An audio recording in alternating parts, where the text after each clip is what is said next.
For the second straight evening, President Trump is issuing a series of controversial pardons, including for people close to him and his campaign. Just yesterday, he pardoned former San Diego Congressman Duncan Hunter, a month before he was due to leave for prison after pleading guilty to fraud.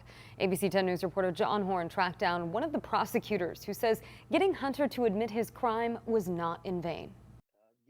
Phil Halpern says he saw Duncan Hunter's pardon coming. While I am appalled as a citizen, I'm not surprised given the prior conduct of the president. Halpern was one of the U.S. attorneys who prosecuted Duncan Hunter and his wife Margaret in 2019. They were accused of misusing $250,000 of campaign contributions for personal expenses and falsifying reports.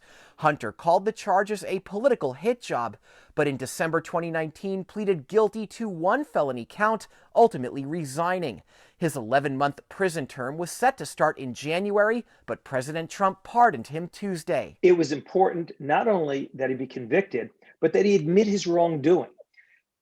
He spent too much time claiming that his prosecution was political. On Wednesday, Hunter's father, former Congressman Duncan Hunter, maintained the charges were political and that this should have been handled civilly by the Federal Election Commission. Congressman, at the end of the day, your son pleaded guilty to a felony. I mean, what say you about that?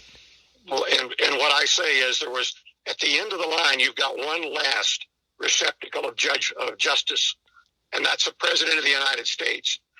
And he looked at this Marine Corps marathon, First Lady's luncheon. They're going to try to put this guy in jail for that.